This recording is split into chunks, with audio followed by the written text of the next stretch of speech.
Hello, everyone. Good afternoon, and welcome to the 2024 Titan Grad Slam. This is our fourth annual event, and we're very excited to learn more about this year's competitors and their research. We have an exciting group here today. My name is Sarah Hill, and I'm the Director of Graduate Studies, as well as a professor in political science here at Cal State Fullerton, and I'm very glad to be part of this event today. I would like to especially welcome all of our student participants here with us, as well as our audience. We're very glad to have all of you here. And first of all, we want to start by welcoming this year's judges. We very much appreciate them giving us their time today. So we have three excellent judges. One of them might be familiar to you from last year's Grad Slam. Our first judge is Inaria Johnson, and she was last year's Titan Grad Slam winner. She completed a master's degree in education with an emphasis in special education in 2023. And she also won Teacher of the Year in Capistrano Unified School District in 2022 and was selected to be the 2023 Carr Fellow for the Department of Special Education. She is a guest lecturer for the College of Education's Schools First, FCU Center for Creativity and Critical Thinking. She presented at the 2023 Cal-TASH Conference and at the 2023 International Council of Exceptional Children Division of Early Childhood Conference. Her master's project focused on augmentative and alternative communication and aided language input and the effects it has on the expressive communication on children with Down syndrome. She is currently teaching at Ontario Montclair School District as an education specialist and is an adjunct professor at California State University, Northridge. Thank you so much for being here with us today. Our next judge is Stephanie Perez. Stephanie is an active member of the CSUF Alumni Association. She has a Master's of Social Work from Cal State Long Beach, and she completed a qualitative study as part of her thesis titled How Evangelical Christian Ministers Conceptualize and Respond to Psychotic Disorders. She currently works as an administrator for an adult residential care facility that houses severe and persistent mentally ill adults. She enjoys journalism, book clubs, and running. We appreciate your being here today, Stephanie. And then our final judge is Ava Phillips, who is a licensed marriage and family therapist with a private practice in Claremont. She graduated from Cal State Fullerton in 1997 with a master's degree in counseling. She has a Bachelor of Science degree in Business Administration from Cal State Dominguez Hills. Ava currently serves as the Chief Financial Officer on the board of the California Association of Marriage and Family Therapists. She serves as secretary on the board for Park Tree Community Health Center in Pomona. She has served her community in the mental health field for over 27 years. Over the course of her career, Ava has had the humble privilege and honor of working with people of all ages, ethnicities, socioeconomic levels, cultural backgrounds, and lifestyles to change and improve their lives. Thank you for being with us, Ava, and thank you all for your dedication to this event and to our Titans. It's wonderful to have our alumni here with us today. We appreciate it.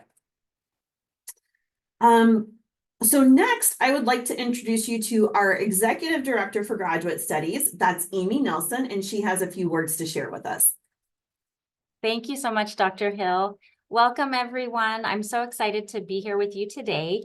This is a great way for our students to highlight the research they have worked so hard on during their graduate studies at Cal State Fullerton.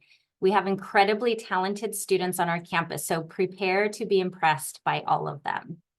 I'd like to thank our judges for taking the time out of their busy schedules to support this event. Your participation in this event is a great example of paying it forward. Thank you for the faculty, staff, and administrators who have joined us today to support these students. Our faculty play a vital role in the development of our students and their research. I know they are just as excited as me to see our students share more about their work. To our student competitors, I applaud you for entering into this competition. You have much responsibility as grad students in addition to the many other hats you wear in your lives.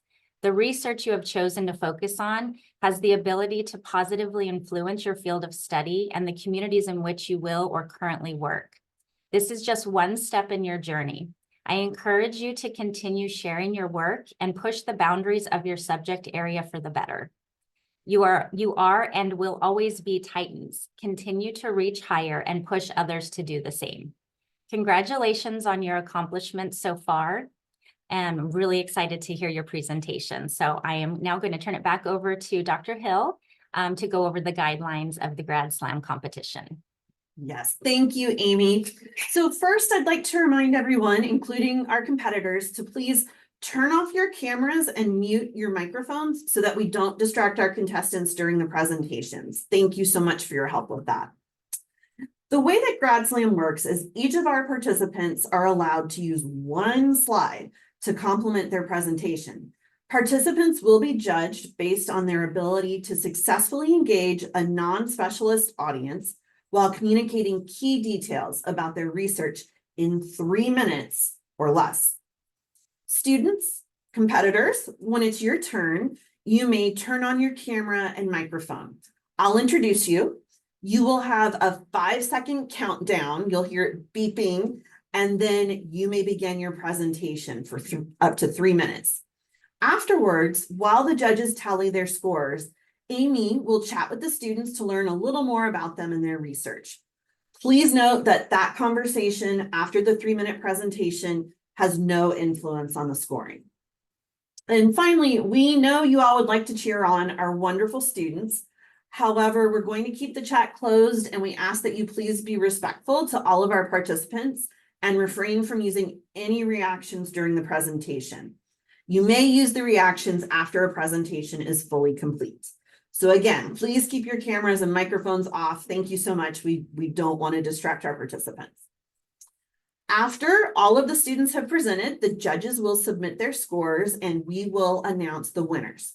We'll have a first place, second place, and third place winner, and the first and second place will go on to compete in the CSU Grad Slam in May. All right, I'm sure our students have been practicing and they're anxious to go, so we will go ahead and get started. Our first contestant is Caitanya Calavita, and Caitanya is completing a Master of Science degree in Computational Applied Mathematics. Caitanya earned a Bachelor of Arts in Mathematics from CSUF. As an undergrad student, she participated in research pertaining to stochastic differential equations, and now as a graduate student is conducting research in the field of space exploration. She currently works in holistic healthcare and ultimately hopes to integrate her mathematics background with hyperbaric medicine. She is grateful for her incredible parents that ingrained in her, luck is a funny thing. The harder you work, the more of it you have. The title of her presentation is Cislunar PNT Simulation and Modeling Tools for ConOps. Caitanya, would you please turn on your camera and microphone and say hello? We'll test and make sure we can hear you. Hi, everybody. Hi, all right, great, we can hear you. Are you ready to get started? I'm ready. I have a quick question. Sure. Is the timer, do I get to see the timer? Yes, it'll be on your slide. Okay, the timer's awesome. on your slide. All right, are you, you'll get the, and don't forget, there's a 5-second countdown. You'll hear it beeping. You can see the 5 seconds counting down, and then you go for your 3 minutes. Okay, awesome. All right, here we go.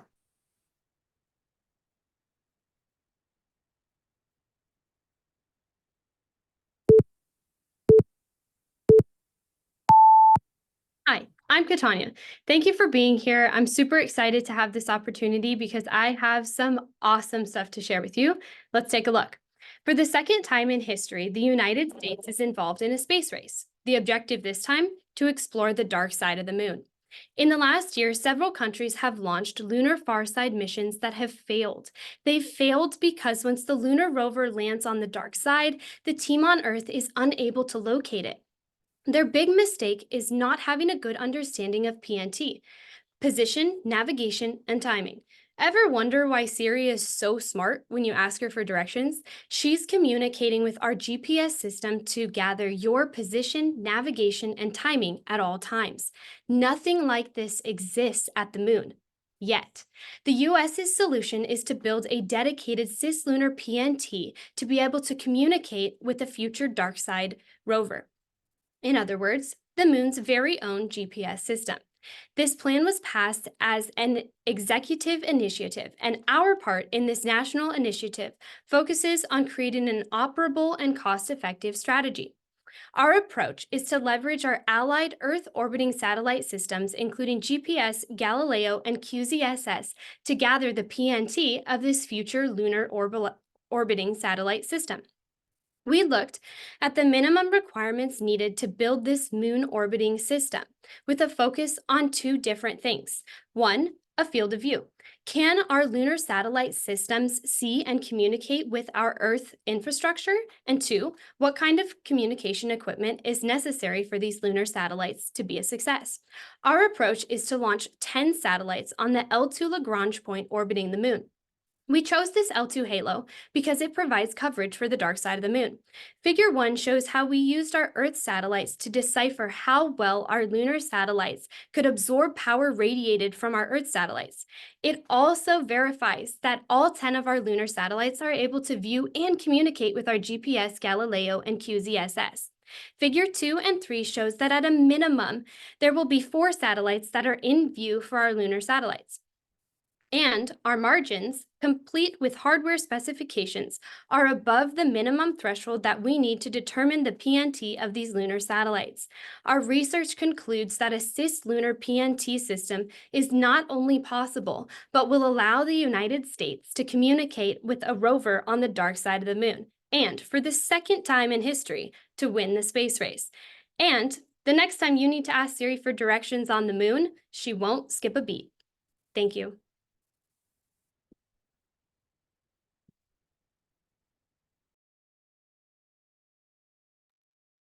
Thank you so much, Katanya. That was excellent.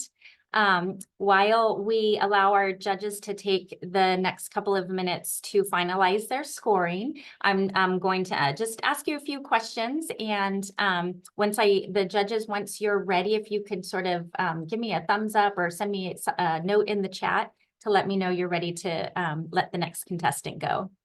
So Katanya, this is an area that I know very, very little about. And so I'm just curious how you think this work will affect your future after Cal State Fullerton. You know what? My dad was a mathematics professor as well, and he always told me math is an equal opportunity employer. The harder you work, the better you're going to be at it. So that's why I went into math, and I basically went in with the mindset that I hope that it'll open a lot of different doors, which I think up to this point it has. And this is a totally new door, if you will, that it has opened. And so I am really enjoying working in this industry and just seeing all the different things that we're capable of. And so if I continue in this work, I think I would be very happy as well. So that's awesome. What kinds of things do you think we would find out? Obviously, there are some mysteries in terms of the dark side of the moon. So what kinds of things are we hoping to find, do you think? oh gosh, hopefully not aliens. I don't know. I think a lot of the idea is to basically see if it's in the long term like a viable option for habitat at all. So I think that would be kind of interesting if it were able to, like, if what we found were able to support any type of life form, or even, you know, the like sediment that's on the moon, what can it be used for, like building materials, maybe research, health stuff. People use like all kinds of weird things for health. So so who knows? I think the possibilities are endless just because we don't know a whole lot about it. Awesome. Thank you, Katanya. It looks like we're good to go for the I next. think for our judges, if you could enter your scores into the spreadsheet links we sent you, that would really help us out. I think they've probably done that. But if you could enter your score, all of your scores there, that would help us out. Thank you. The judges, if you could give us maybe a thumbs up that your scores are entered and you're good to go for the next contestant. Perfect. I don't see Stephanie. Sorry, you're not on my screen. Stephanie, are you good to go? Perfect. Okay. And Ava, you're good?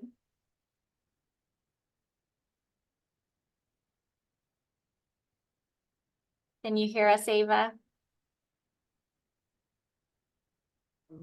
Yeah, I'm pulling it up now. I'll be ready to Oh. go.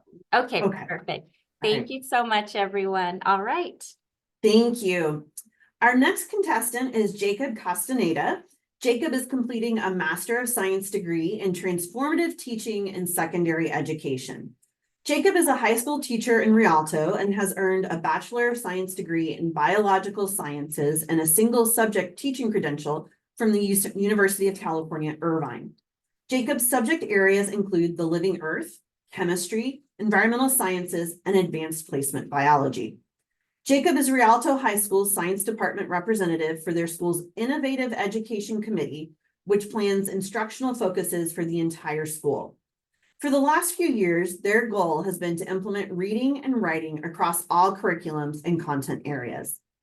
The title of Jacob's presentation is Improving Literacy in the Science Classroom. Jacob, would you please turn on your camera and microphone and say hello? Hello, everyone. I do want to preface really quick. My school's bell is about to go off in about 2 minutes. Is that going to be okay? Is there going to be other noise behind you? Nope, just the bell. Will it distract you? I think I can pull through. All right, then we'll go for it. Okay, All sound. right. All right, thank you. Let's go ahead and get started. Here we go, Jacob.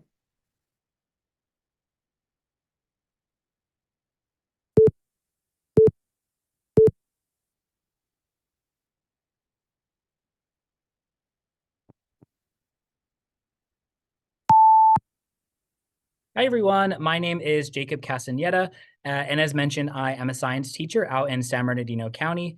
And upon working with students at my high school over the past 4 years, I've noticed that students of a variety of different grade levels have struggled with reading and writing.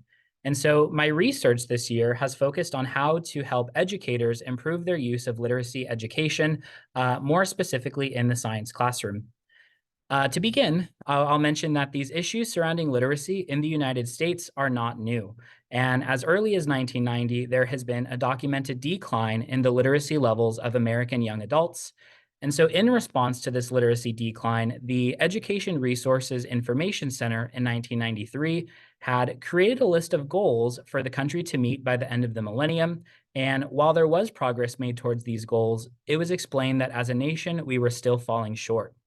And so nearly 30 years after these initial complaints, most US students are still not showing proficiency in science, math, and or English. And despite many efforts, curriculum redesigns, and new initiatives, it is clear that some aspect of the US education system is just not working. And so the rest of my research was aimed to provide secondary education science teachers with the tools to be able to better implement reading and writing in their classrooms and push our students towards literary success. In terms of reading, over the past few decades, we have seen a rise in the number of teachers using digital learning resources, or DLRs. These DLRs were originally used within our plurilingual populations and were aimed to help them improve their usage of the English language, but have since then been used within our general populations as well. Research has shown that students who are receiving instruction utilizing these DLRs have received statistically higher CST scores than those who are not.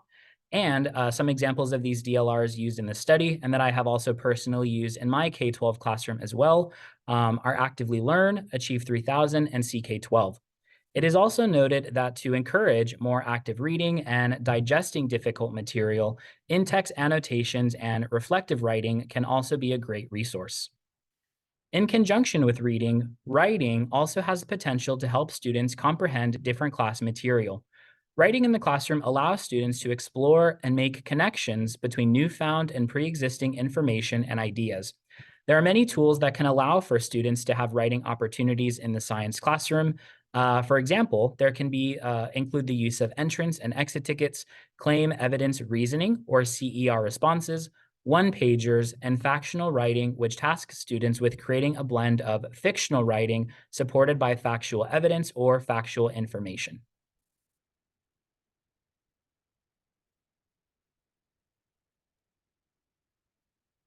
Thank you so much, Jacob. I appreciate that.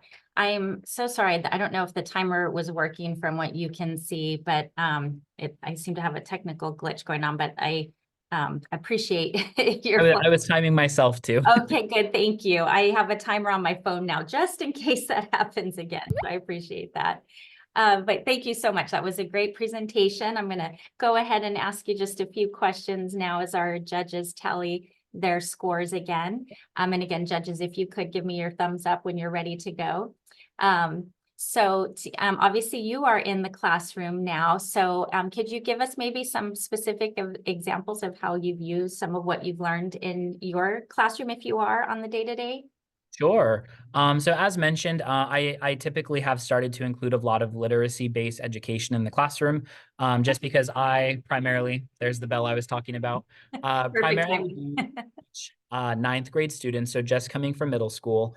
And what we're noticing within kind of looking at our population of iReady performance tests and Achieve 3000 performance tests as well, is that a lot of our students are coming into ninth grade with a third grade reading level or lower.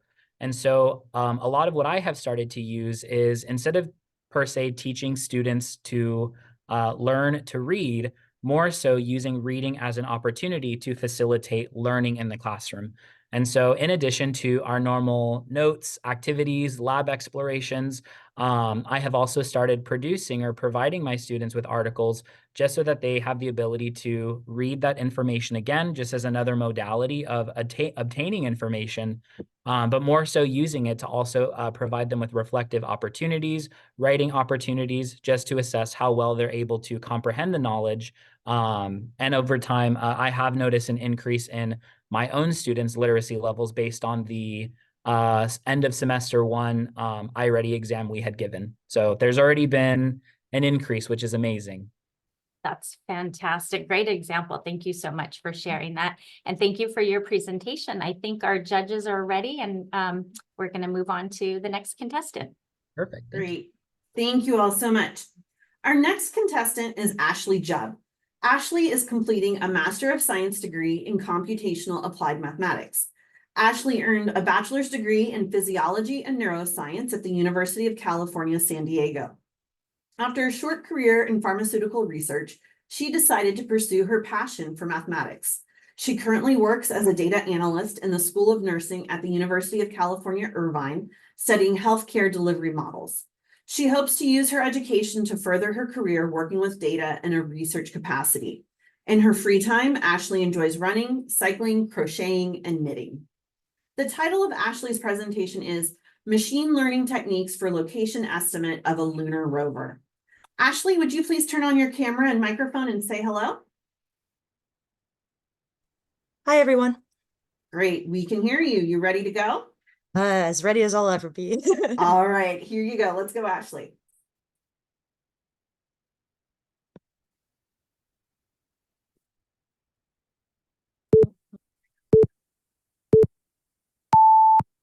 Hi, everyone. My name is Ashley Jubb, and today I'm going to be talking to you about my thesis project, which is estimating the location of a lunar rover given picture, essentially. So as Katanya had previously mentioned, the US is currently involved in a second space race, and NASA is looking specifically to send an autonomous rover to the moon to help support its research in the southern hemisphere of the moon. So our question really becomes, how can we figure out where our rover is at any given point, given only a 360-degree photo of where it's at? Especially since there is no GPS capabilities on the moon yet, we really have to rely on that single photograph. So what has happened in the past is the rover would send a panoramic 360-degree photograph back to scientists on Earth, who would then go and compare landmarks that they would see in the photo from the rover to landmarks in previously known satellite imagery of the area. And they would compare these two photographs to try and estimate its location. So what we're planning to do is trying to remove the human from that equation, because it is such a time and resource consuming process. So what we're going to do is use a combination of data reduction techniques as well as machine learning techniques in order to try and estimate the location of our rover.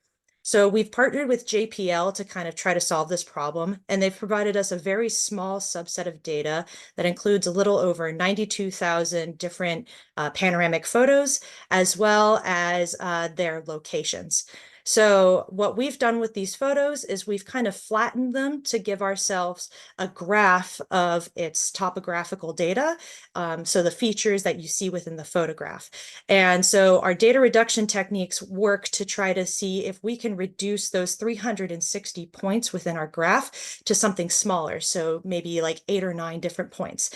And then our machine learning techniques will take these data sets to try to identify patterns within the data to see if it can give us an accurate prediction of where our rover is. So our preliminary results show that our best option so far is using something called a convolutional neural network with a full data set. So it's given all 360 points. So that is our best method so far. And then we're looking at investigating a reduced data set called the PCA data set with 2 other methods called LSTM and CNN. Thank you. Thank you so much, Ashley. Great job. Again, this is not an area that I know very well, so I'm curious to know what your interest is in this and perhaps how it may influence your future after Cal State Fullerton.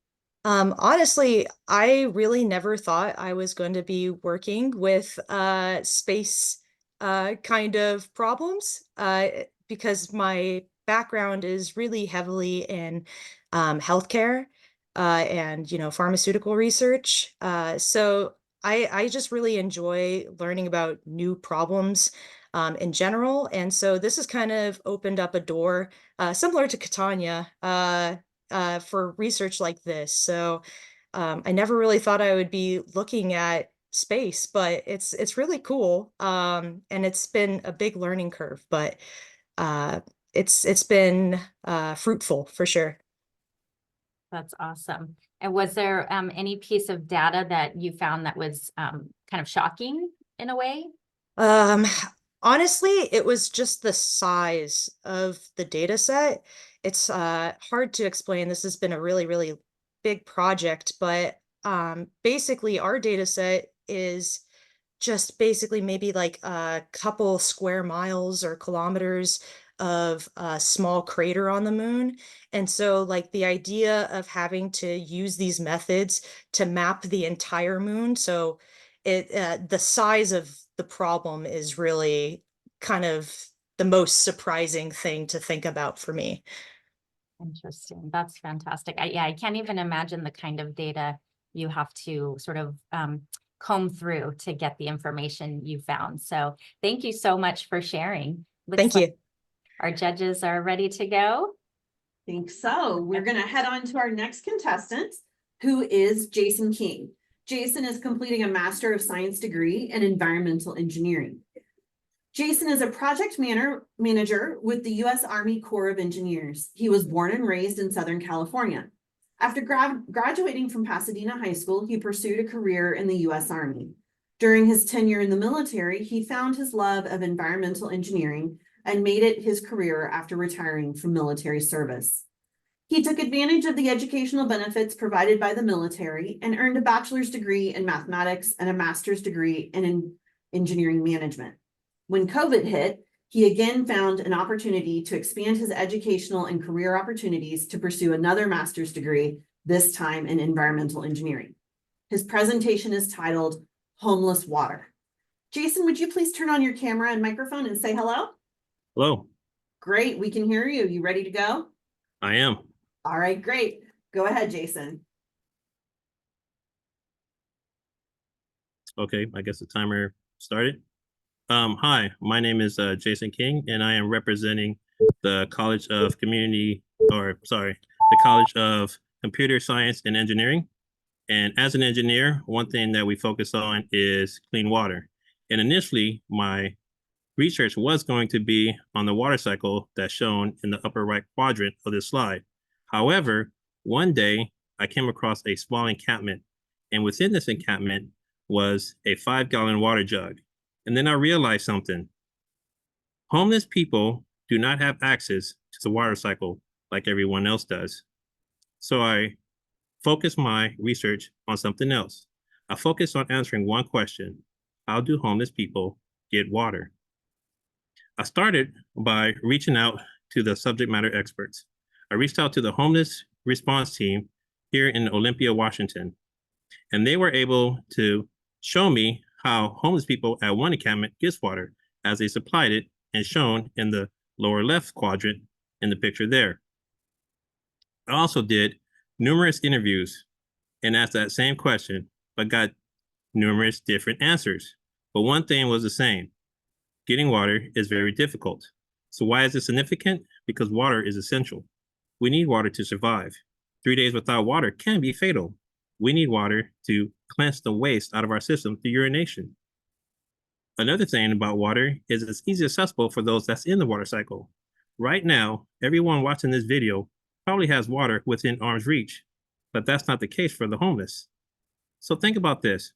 Imagine if you were at a grocery store or any store getting something to eat, and you go to a restroom, and on that restroom door is a sign that says, paying customers only. Now that's pretty typical, but what's the difference between that sign today and a sign 60 years ago that said whites only? Discrimination is still discrimination, and homeless people, though homeless, are still people and should be treated with respect. I'll end with this. The homeless situation is not just a housing problem, but it is also a mathematical problem, an education problem, a problem with economics, a problem with humanities, social studies, whatever your field may be, it's a problem. So until we solve all these problems, the homeless situation will continue. Thank you for your time.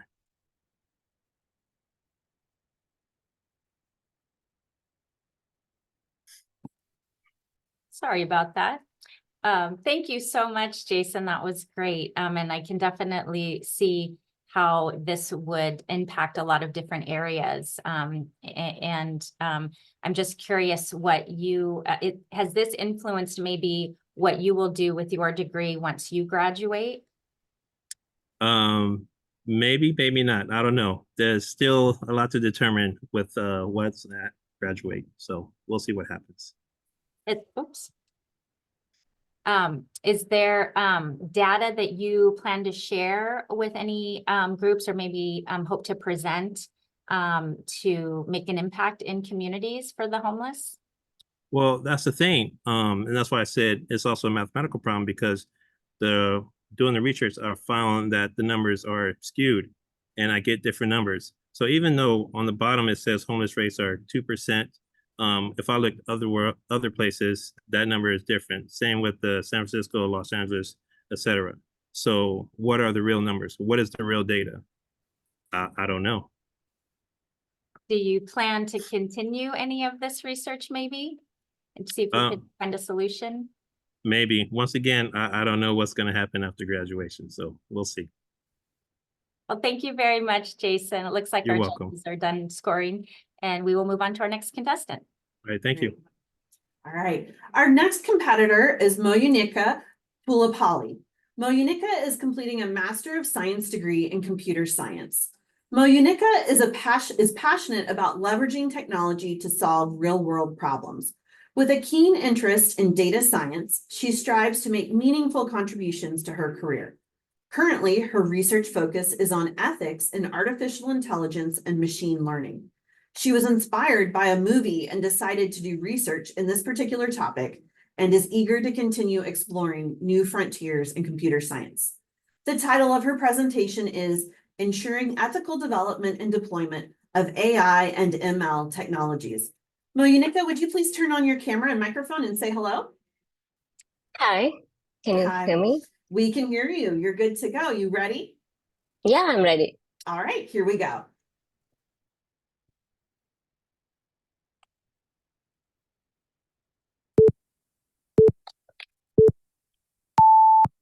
Hi, I'm Monica. let me start my presentation with a question. Like, how do you imagine yourself in the world filled with AI? Waking up in the, like, how do you imagine yourself in a world filled with AI? Like, consider getting up in the morning with AI assistant giving you a wake up song, or else having a cup of coffee with a robot. How do you feel? Does it feel like a magic? Yes, no. But what happens if you get up in the morning with tons of messages from friends, neighbors, and relatives saying that your nude pics are over everywhere in the internet? How does it feel? Does it feel awful? Yeah, it's a deep fake porn where AI can replicate your image and can use it anywhere. So, I'm sorry, can I start again? Can you stop it?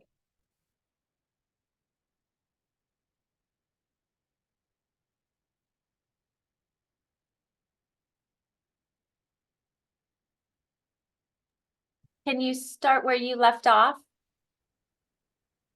Or Did I did, mess it up? no, I'm gonna start the timer. Are you ready to go from where you left off? Can I start from the beginning? If you Okay, don't mind. okay, sure, let me reset.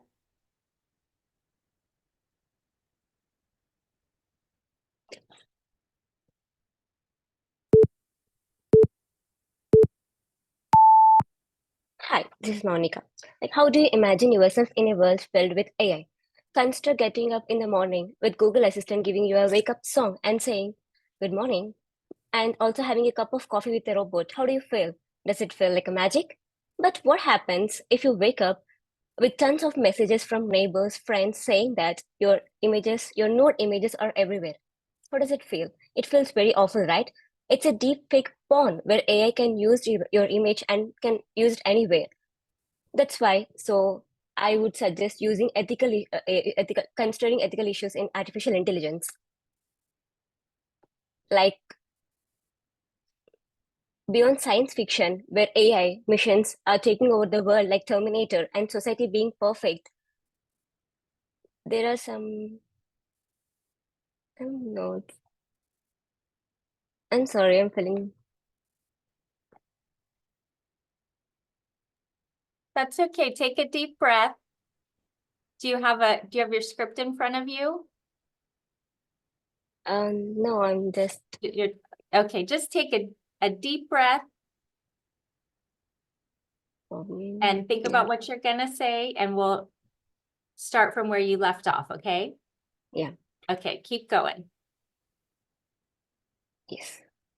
Oops, sorry.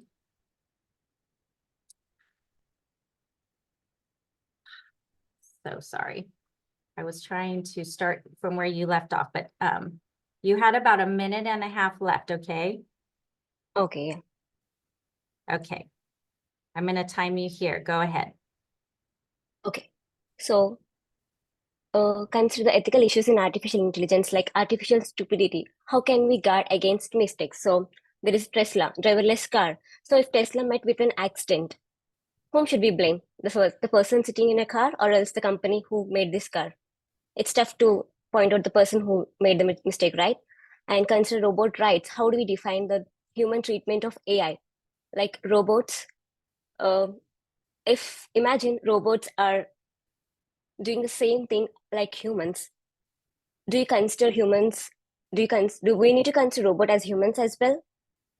Security, how do we keep AI safe from Edward? Uh, do you think we need to consider autonomous weapons in defense?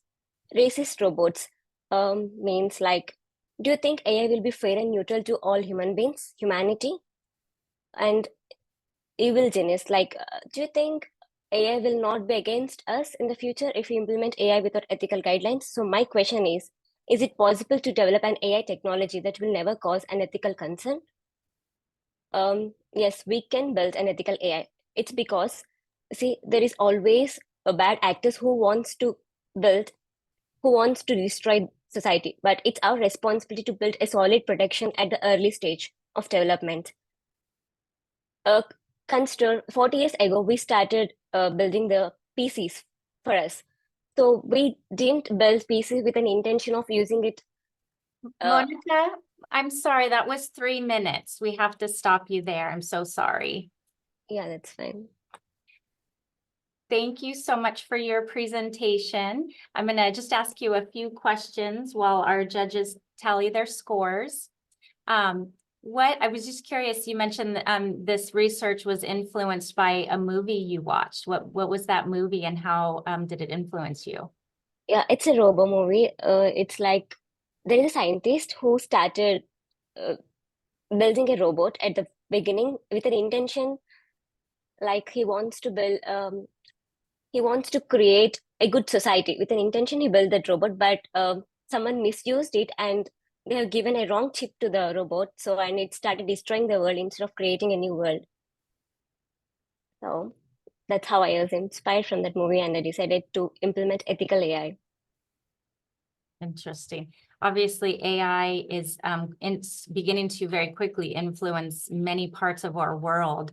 What are you most excited about, maybe in terms of seeing AI?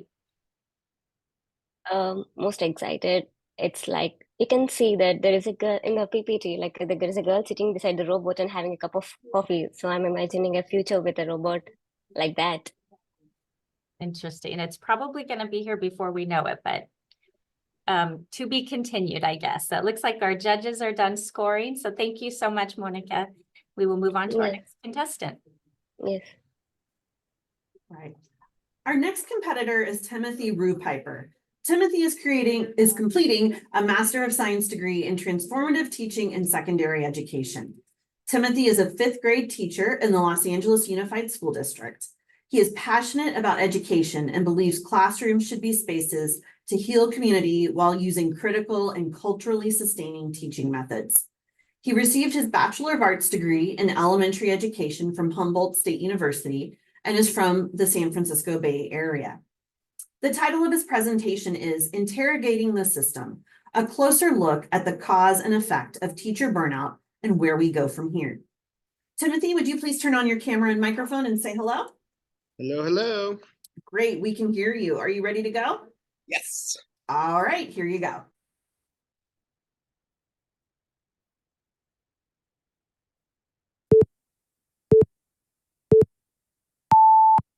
Hello, everyone. So my name is Tim Rupiper, and I'm a 5th grade teacher in the Los Angeles Unified School District.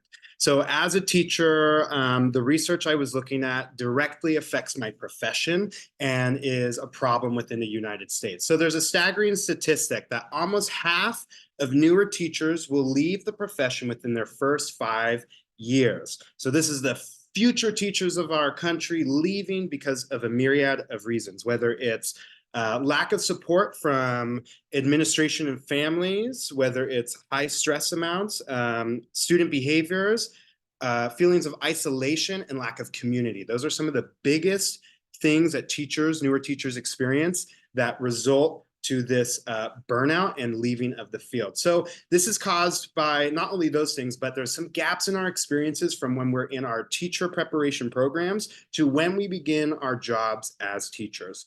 So teachers have been exasperated by COVID, the stress levels have built, and then teachers of color experience even more burnout rates because of what they experience through microaggressions, racism, and tokenism.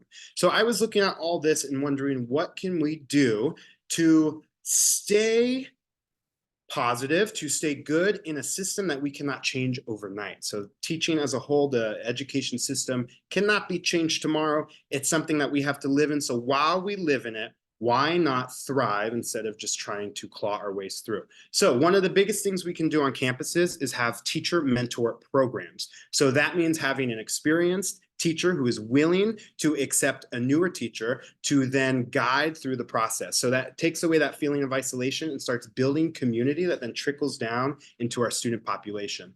The next one is to build resiliency. So working with our teacher professional community to have a growth mindset and to have professional development and positive conversations that help us move forward, positive and constructive. So just having a gossip dump or negativity isn't going to help us. We need to build that resiliency, because once we do, we're building positive pathways in our brains that are helping us come out resilient on the other side. The other one is practicing mindfulness and having that in our classrooms and in our daily lives, and really taking a hold of it, and then joining things like teacher networks, so unions, teacher networks, and getting onto the global and national community. So there's a lot of research that is looking at what we can do moving forward. And so my question is, how can we support us now and support future teachers? Because it's really important that we help our community. Thank you so much, Timothy. That was great.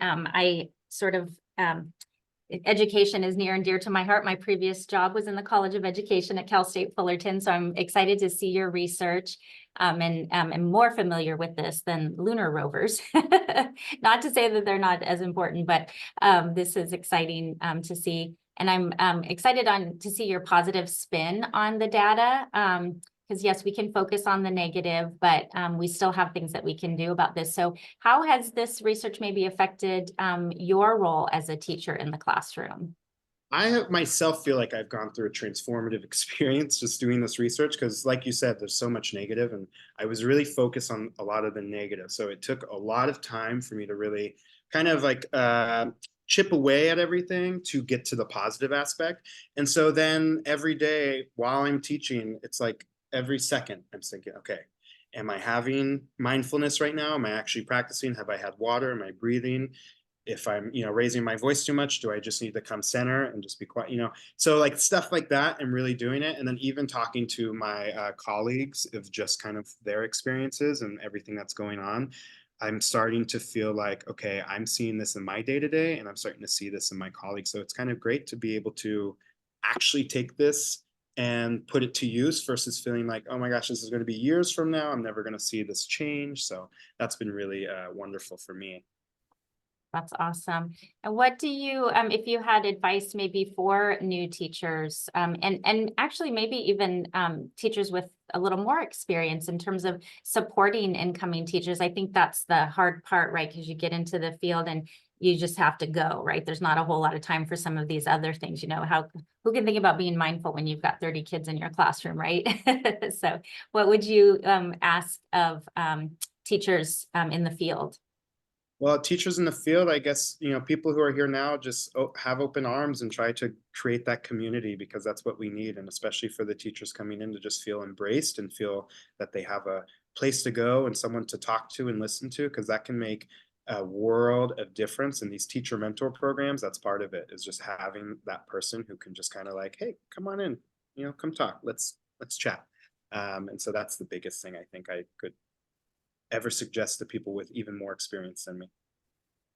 Awesome. Thank you so much, Timothy. It looks like our judges are ready, so we're ready for the next contestant.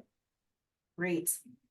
Our next contestant is Ryutaro Ichihara. Ryutaro is completing a Master of Science degree in kinesiology. Hailing from Japan, Ryutaro started his academic journey at Cal State Fullerton in 2016 as a collegiate soccer athlete. Transitioning from athletics to academia, he pursued dual majors in kinesiology and philosophy, driven by his fascination with human movement and philosophical inquiry. His dedication to education fueled his ambition to become a college professor, focusing on extending the boundaries of sports philosophy. Ryutaro's research, grounded in his personal experience of growing up with his brother who has cerebral palsy, has earned him invitations to present at prestigious international conferences and earned him several awards. He currently serves as a graduate teaching associate in the kinesiology department and contributes to the Employee Wellness Program and Student Recreation Center. Beyond CSUF, he humbly mentors Japanese students to embrace a global perspective through English learning, drawing from his research in second language acquisition and his own language learning method featured in a TEDx talk. Through his pursuit of academic excellence and commitment to community service, Ryutaro aspires to inspire scholars worldwide. The title of his presentation is Towards True Inclusion, Developing a Phenomenology of Physical Activity with Cerebral Palsy. Ryutaro, would you please turn on your camera and microphone and say hello? Hello. You ready to go? Yes, and All just right. for I see that clock is not working properly these days, so I'll just keep going even the clock starts, right? I think it should beep for you. Okay, okay. I think it should work. Yeah. All Okay. right. And that. I'm timing as well, just in case it doesn't keep going. So I'll stop you if we get to 3 minutes. Okay. All right. All set? Yep. All right. Here you go.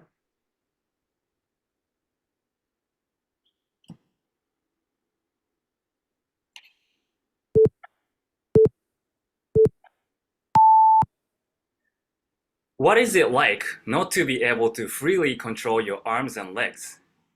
This is a question I often asked my brother, who lives with cerebral palsy. His response was always thought-provoking. Well, I don't know. How is it like to be able to control them? Cerebral palsy, or CP, is the most common motor disability that significantly impacts person's movement, balance, and coordination due to abnormal brain development. CP is a very unique disorder because it's congenital, meaning that disability exists at birth and neither progresses nor diminishes over time. Such congenital nature gives individuals with CP a distinctive view of what constitutes a normal body and movement. This perspective challenges our traditional views of mobility and ability, which potentially helps us develop a new perspective towards human movements and physical activity. So, in my thesis, I investigated how people with cerebral palsy perceive their bodies within physical activity settings and what physical activity means to them by listening to the voices of people with CP.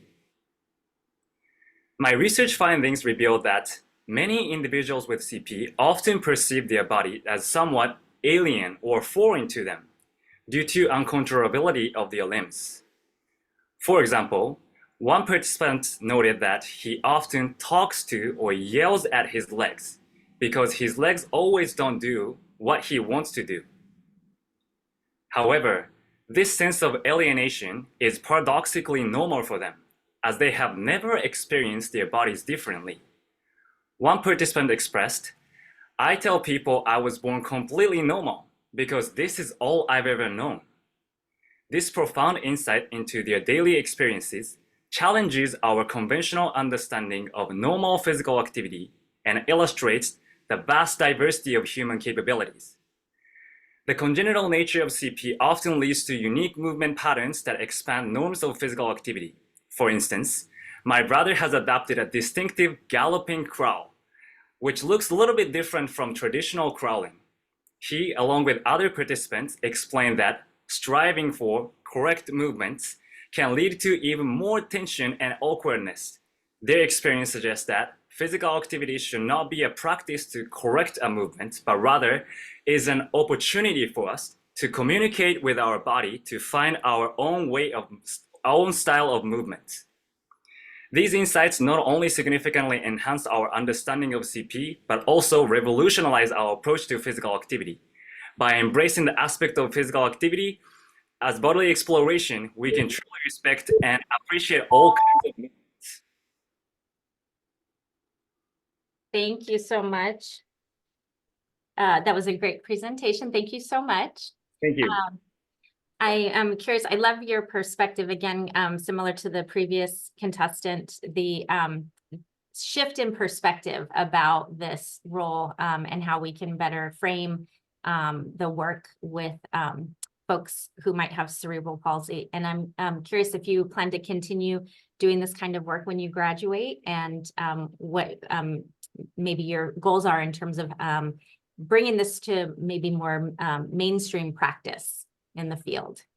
Yes, definitely such a practical application is the one key factors that I'm missing at this point. Right now, I'm very theoretical and philosophical, but in the future, I would like to expand that to more practical approach. Especially right now, I am talking to a Disability Research Center at the UCLA.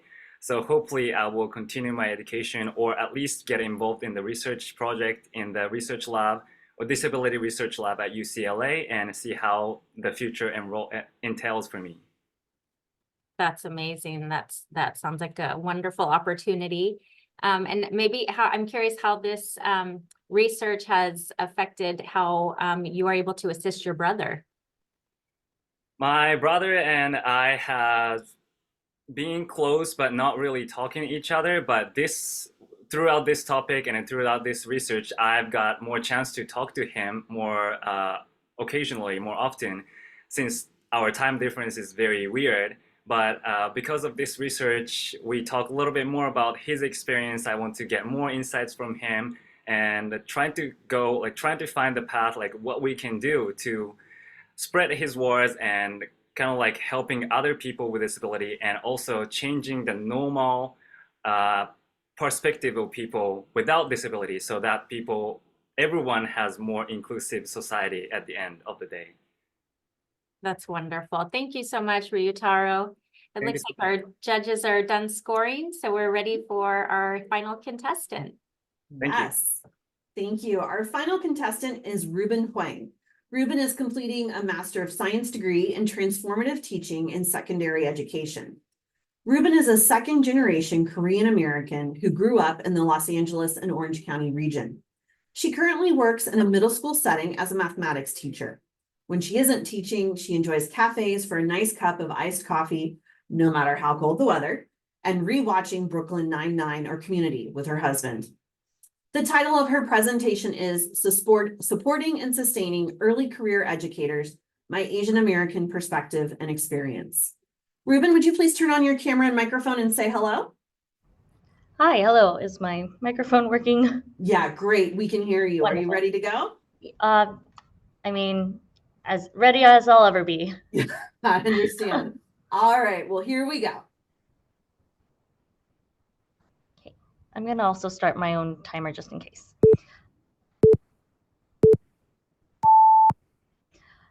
Hello, my name is Ruben Huang. As an educator, I often hear the buzz of teacher shortages and retention, and I am 100% certain you have too.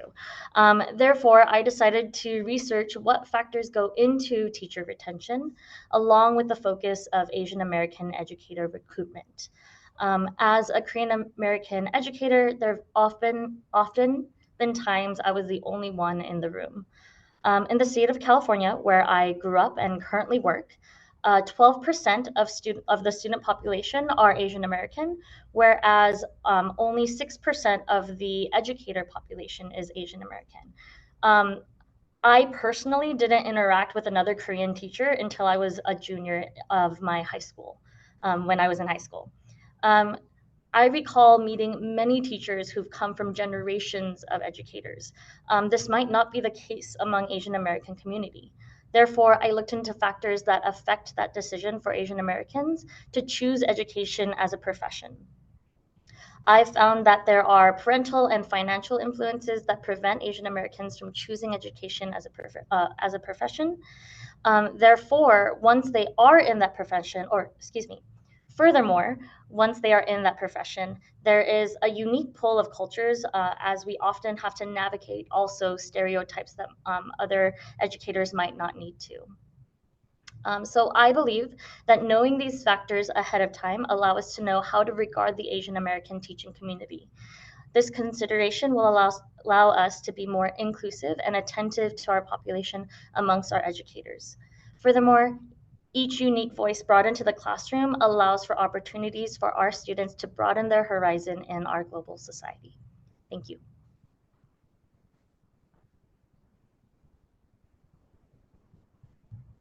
I know that there's a whole minute left, but Okay. I'm done. That is okay. Sorry. Thank you so much, Ruben. I appreciate your presentation. And while our judges, they're going to go into a breakout room here and deliberate, combine their scores, and we will see them in just a few minutes. And so I'm going to share a few things, but I do want to just ask you also a quick question, Ruben, in terms of your research findings, and curious, honestly, if in your experience, if maybe your family's opinion of you becoming a teacher has changed, and have you shared any of this research with them? So in my research, where we're going to actually be doing a conference sometime soon, I've included a portion of like my own like very personal experiences, which I feel like wouldn't have fit in this 3-minute little excerpt. It has taken a lot of different forms, I would say. I had decided to become a teacher really early on, in comparison to maybe some of my peers. Like junior year of high school, I was like, I want to be a teacher. And it took quite a bit for my mom, in particular, to like get on board with that. She was like, why would you want to teach? There's so many other things that you, and it's teaching is a very rewarding job, but it also asks a lot of you because it's so much, and it's amazing though. So she had talked about those things. She had heard things from others that like teaching is not that great, but I'm like, no, mom, I really enjoy it. So it took not only myself to like go out and do other things. Like I did an ROP program and started to really do, like really put my foot in the door and be like, hey mom, like this is what I'm planning on doing. And even the intervention of my brother to be like, hey, like if this is something that Ruben wants to do, we have to kind of let her do it. And even now, I think my personal situation with education, every year I've been actually having to find a different school.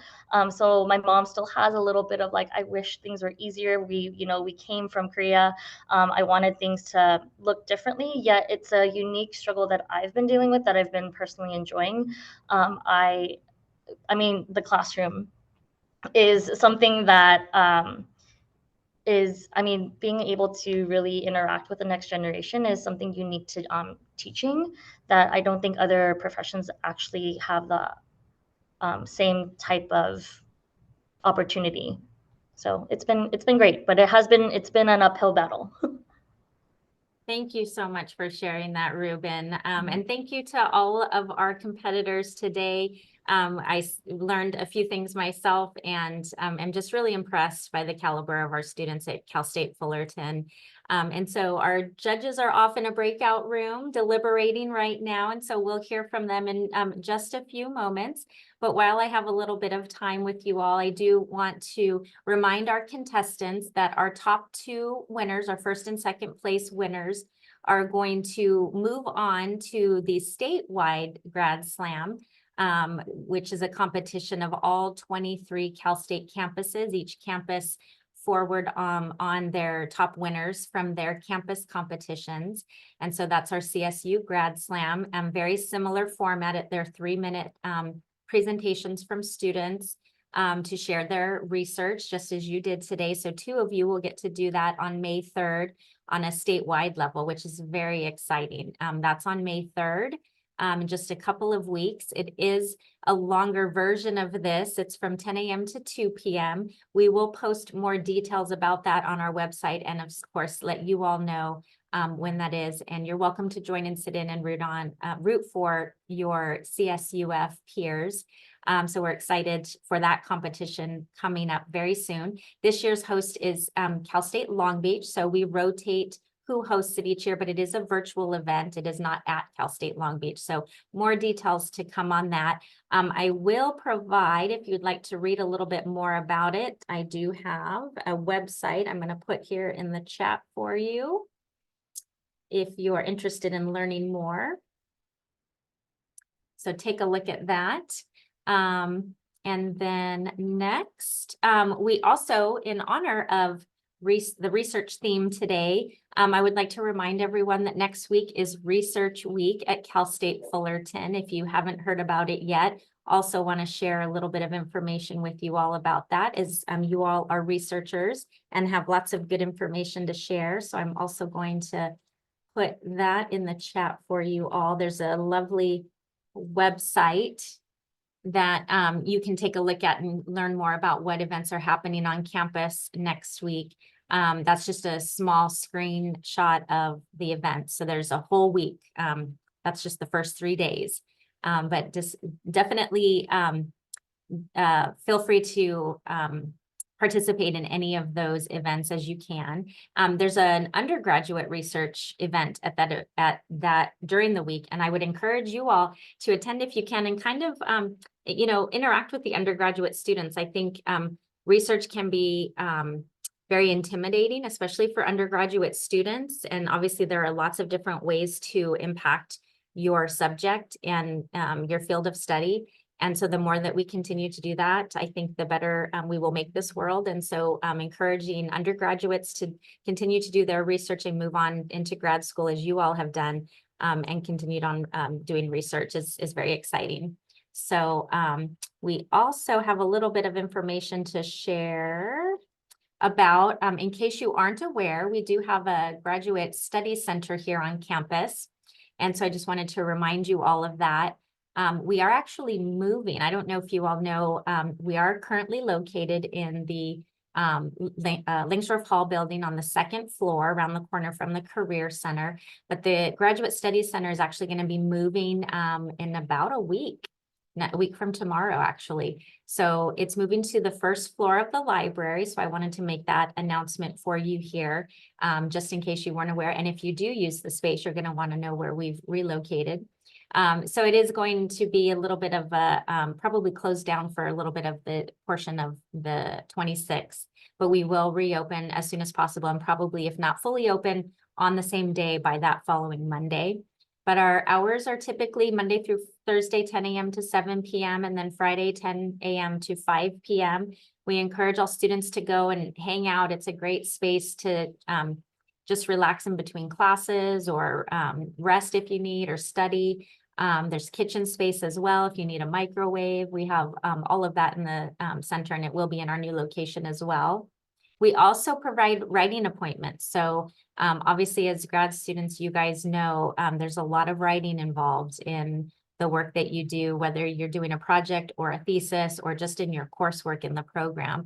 And so if you need any assistance writing, you can certainly make an appointment with our tutors. And then we have lots of events and workshops. We're almost done with our programming for this semester, but we are looking forward to planning the next year's events. And so if you're going to be here next year, I would encourage you to take advantage of those opportunities. And then we are actually, our coordinator, who you may have known, Eloisa, she moved on to a new opportunity here on campus. Actually, she's still at Fullerton, but no longer in the Graduate Studies Center. And so we have a vacancy there. So we're going to be doing a recruitment for that position. So if you know of anyone or you're interested in working on campus, watch out for that. But I do want to let you know that we are planning to bring someone back into that role. So we will be continuing on with all of our workshops and programming. So we're very excited about that. I thought I heard, our judges are back in the room. I see that's perfect timing because I think I have filled all the space that I can. And I think we are ready to announce our winners. We are. This was really close. So we are ready to announce our winners, though. Our judges had to make some really hard decisions and we appreciate their work. Without further ado, our third place winner is Catania Calavita. Congratulations, Catania. Then, oh, you're welcome.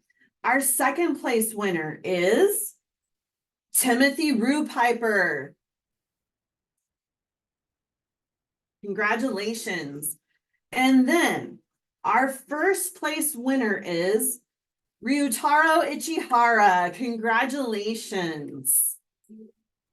Thank you so much. Yes, congratulations. And just as a reminder, our top two will be going on to the CSU Grad Slam in May. So we encourage you to check into that great event also. It is on Zoom. So we'd encourage you to check that out. So first and most importantly, thanks and congratulations to all of our student participants. We truly appreciate all of your hard work in being here today and participating. I also want to acknowledge with gratitude our distinguished judges who did some hard work today. They made some hard decisions. And then thank you to our audience. Thank you all for participating and attending to support our students. This was a great showcase of student research and creative activity, and we hope you enjoyed being part of the 4th annual Titan Grad Slam. Thank you again, everyone. Congratulations to our winners and enjoy the rest of your day. Thank you. Thank you so much. Thank you. Thank you.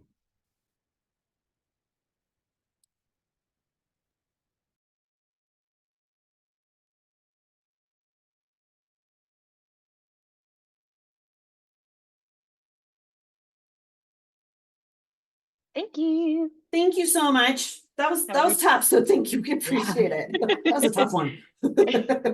Have a great day. All right, you take care. Bye-bye. Woo, third place was a tie, so I made the judges pick which one they wanted to win. And Jason was tied with Catania, but they picked Catania. Oh, you're muted. Sorry, I'm trying to figure out how to stop recording. Oh, here we go. Stop recording. Okay. To the cloud. Okay.